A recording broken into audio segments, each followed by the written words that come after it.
Good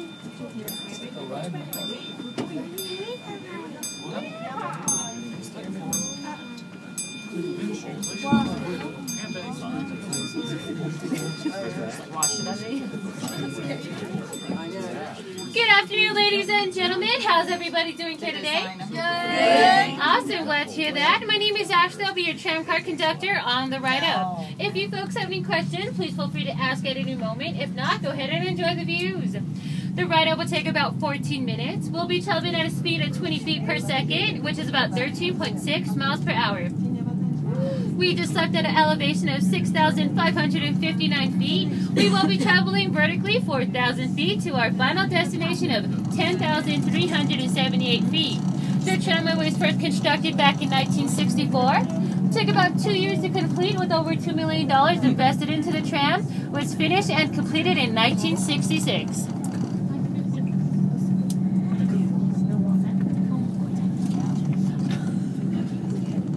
Now taking a look out either side of the cabin windows, you folks will notice there's a trail leading all the way to Tower Number 1. That trail once was a service road used to construct Tower Number 1. Tower 1 stands at an elevation of 7,500 feet, is 232 feet high, and leans at an 18-degree angle towards the city. Back in 1966, when this structure was first completed, it was the highest structure in the whole state of New Mexico. As we pass over Tower 1, folks, we're going to get a slight swing and sway.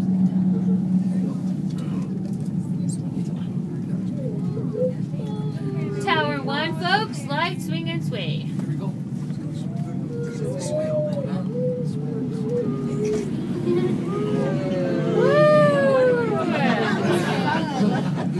Well, let's get to be real good friends. And at any moment in the trip, if you folks are feeling faint, sick, dizzy, or ill, please let me know. I'll let you out the doors just as soon as you would like. I'm kidding, folks. Now taking a look out my side of the cabin windows, you're going to see a large boulder on top of a pyramid of rocks. Kind of looks like a little golf ball getting ready to get teed off. We call that Golf Ball Rock. And to give you folks some perspective, that's about twice the size as this tram car you're riding in.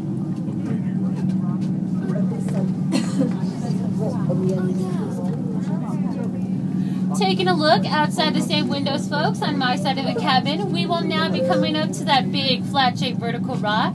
If you have a good imagination, kind of looks like there's a little fin and face. We call that Fish Rock or Nemo.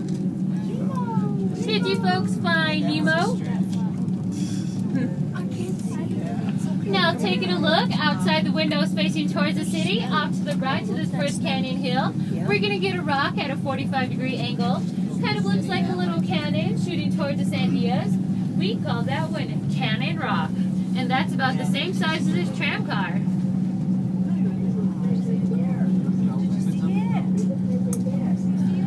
Now looking directly in front of us, off to the right, we will now be going over a critical point. Critical point is the only part of the mountain we have to blow up for this tram car to go over this side of the mountain. Critical point.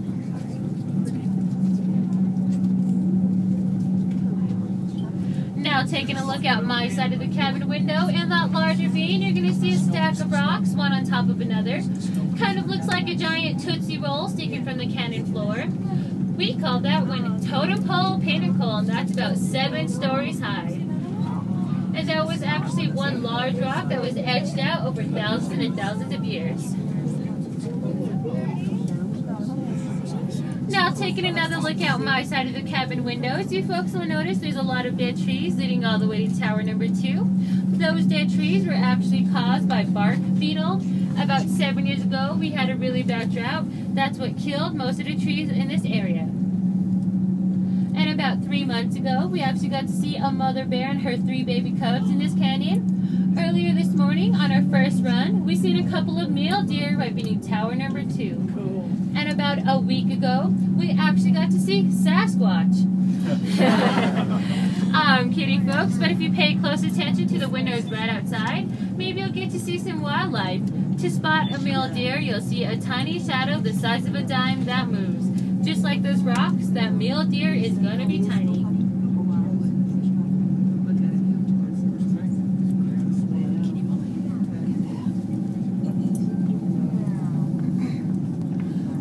now approaching tower number 2. Tower 2 stands at an elevation of 8,750 feet. It's about 80 feet high and is 40 foot embedded into the canyon wall.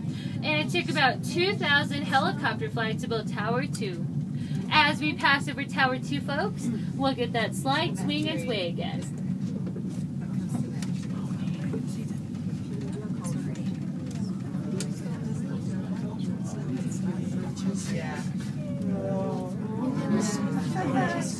Tower 2.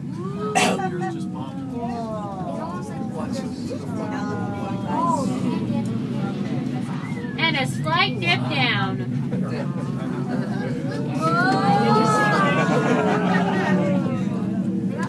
We are now entering Big Canyon. If you look directly in front of us, you're going to notice our sister tram car coming towards us. Might look like it's going a lot faster, but it's not. We're actually going the exact same speed. And just as soon as we come aligned with them, we'll be midway through the trip.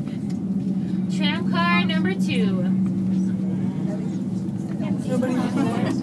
We're halfway, right? Yes, sir.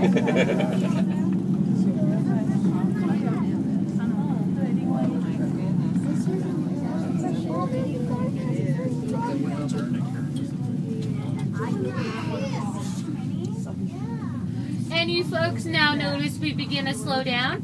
We're slowing down to go over the duct tape on the track car cables. I'm kidding, folks. We're slowing down because the other tram car is going to be passing over Tower 2. Just as soon as it clears those towers, we'll be going right back up to normal speeds. And this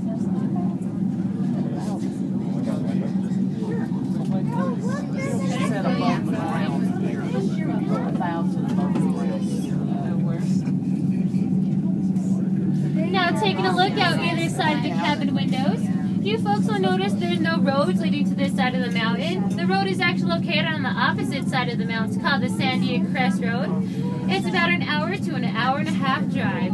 So everything up to the upper terminals all transported by tram. We take up the food, the employees, a keg of beer, all up by tram. And at the end of the night, we'll actually attach a 1,000-gallon water tank onto the bottom of the tram. And we supply the water to the upper terminal, which is the Four Seasons Visitor Center and the High Finance Restaurant. We'll do about 2 to 4 trips to supply that water.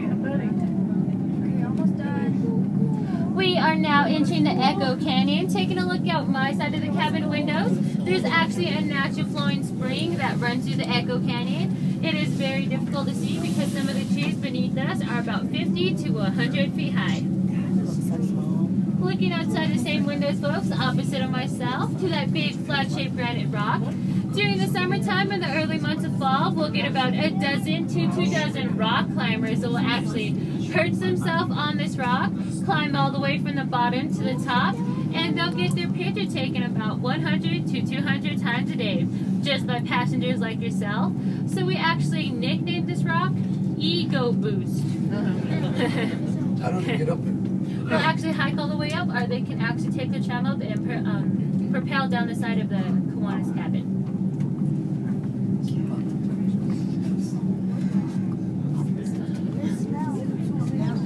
We are now entering the TWA Canyon. I had a couple of folks ask about the TWA plane crash. It's actually to the windows opposite of myself. Any metal pieces you see shining and reflecting back at you is metal pieces from the 1955 plane crash. It happened a whole decade before the tram was actually constructed. They were on their way to Santa Fe, which is north of Albuquerque. They were traveling in the early month of February when the clouds were at the lowest point. There was speculation that their altimeter was not working as well. They tried banking over this side of the mountain where those 2 little nubs are. They didn't make it and they crashed right into it. A lot of pieces have actually slid down into the bottom of the canyon floor during the winter months. A lot of pieces are covered by scrub oak. Like I said, it happened in 1955. And hikers have actually hiked up to the TWA Canyon and built a little memorial down at the bottom for the victims.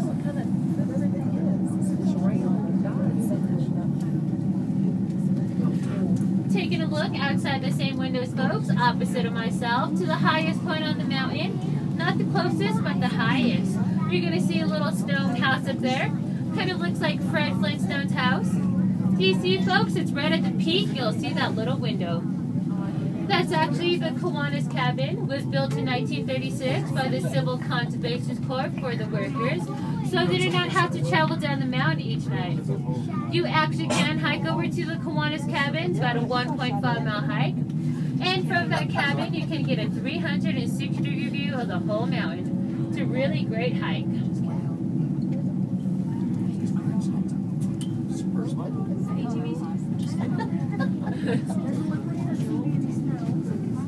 Now taking a look at either side of the cabin windows, you folks will notice there's a slight shade of pink in the mountain. That slight shade of pink is actually caused by the feldspar in the granite. About 15 minutes before the sun sets, we get a very cool event out of that. The mountain will glow a slight shade of pink and it will look like a giant piece of watermelon from a distance, especially after your second margarita on the mountain.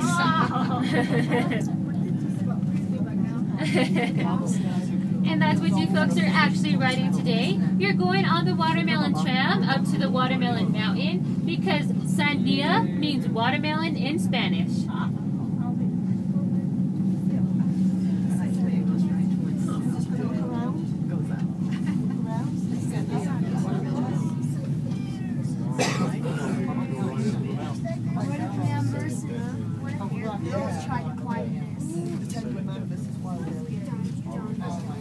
Jump out, parachute.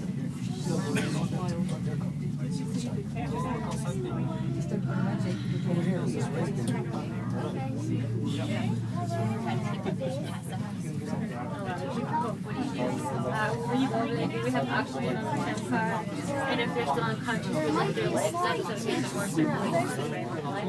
We're now approaching the upper terminal. The upper terminal stands at an elevation of 10,378 feet. Took about 5,000 helicopter flights to build the whole tram. And on a clear day, you can see over 11,000 square hundred miles in New Mexico. That's approximately 9% of the whole state. And maybe when you folks are hiking around on top of the mountain, you might pay close attention to the ground you're walking on. Maybe you folks might find some seashells or some fossils. About 300 million years ago, this actually used to be the bottom of the seafloor. As we come into dock, folks, we're going to be docking very slowly. We'll get a couple of bumps on the right and left-hand side of the tram car.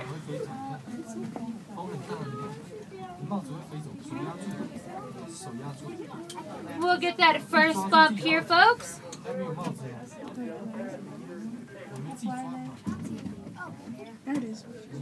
The building directly in front of you is the Four Seasons Visitor Center. You folks will find restrooms, water fountains, more information about the tram, the ski area, and the geology about the mountain. If you take a left on the dock, you're going to find the High Finance Restaurant and a couple of pipe sites along the way. And we'll get a final bump.